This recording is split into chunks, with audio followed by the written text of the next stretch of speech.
As a climate tech investor, we invest into companies developing innovative solutions to address major climate issues. We're looking for technologies and or business models with really high growth potential, addressing really large markets. And we work really closely with the companies we invest into, providing capital, expertise and market access, and seeking to generate for our investors both commercial returns and really strong positive climate impact.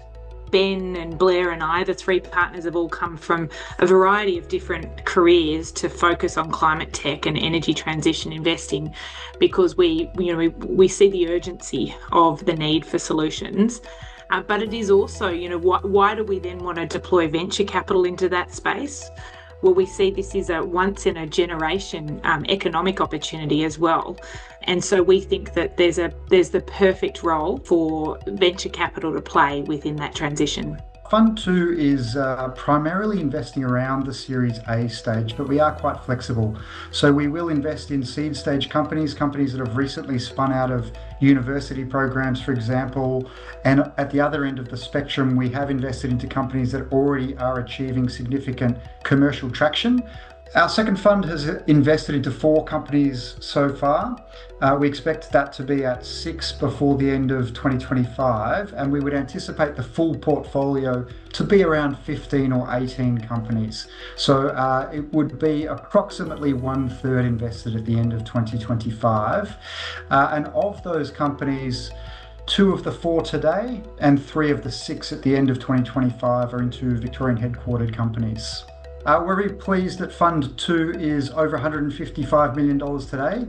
It's been a relatively challenging capital raising environment for the last few years in venture capital in general.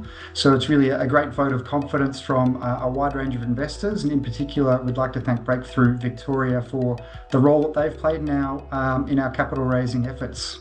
Breakthrough Victoria is a key investor into our Virescent Ventures Fund 2. But in addition to the capital that they've contributed, there's a number of elements that are really important to any venture capital fund. In terms of deal flow, we've built a relationship with Breakthrough Victoria over a number of years. And through the work that they do in the Victorian early stage ecosystem, they will often see early stage companies that are of interest to us. And equally, I think it's synergistic. Virescent Ventures is in the startup ecosystem and will often see interesting deals which might fit the Breakthrough Victoria mandate, but not necessarily our own. So there's synergistic deal flow sharing. They obviously host a wide range of ecosystem building activities that we have been lucky enough to participate in. They're able to make very relevant introductions to our second fund and provide support in diligencing and networking for those portfolio companies. They've got a range of very strong relationships both in the public and private sector. Ultimately, all of that helps the performance of both our investees and our fund. Breakthrough Victoria plays a really key role in the Victorian startup ecosystem. We have co-invested with them over several years and shared opportunities amongst the 2 firms. And then a really important point is when we make an investment, we look to how we can add value to that investment. And Breakthrough Victoria is really uniquely positioned in Victoria to do so. We are soon to complete another Victorian investment. It will be announced in the coming weeks. And we have already started a conversation around how we can work closely with Breakthrough Victoria to help that business grow. We recognise that it's not easy for people who don't work in this field day in, day out to understand all the aspects of climate change and let alone venture capital and investing into that thematic. So it's really great to have very relatable companies within our portfolio. And it's really interesting to see how much people come into contact with these types of companies. For example, we're an investor into Amber Electric, which is a new type of energy retailer that is really helping consumers, residential consumers, make the most out of batteries and solar to dramatically lower their energy bill. We have invested into a total of 10 Victorian companies so far, creating around 800 jobs in total. A great example of that would be JetCharge. When we were the first institutional investor in JetCharge around 5 years ago, it was a relatively small company run out of a warehouse in North Melbourne, around 15 people.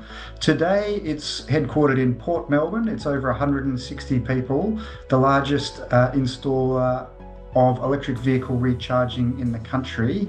And with the support of Breakthrough Victoria, we have invested already in 2 Victorian headquartered companies, with a third soon to come. When we're looking at new investments, we really aim to invest in where we don't need to make a decision between financial return and climate impact. So that's very much where we look for opportunities. However, inevitably, we do have to make some decision around those. And we're very careful in terms of everything that we invest into has a climate impact.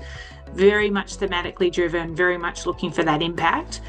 But we are also very much commercial investors, and we are very conscious of where venture capital, we're custodians of other people's capital, and we're very conscious of where venture capital should be invested and where it shouldn't be invested.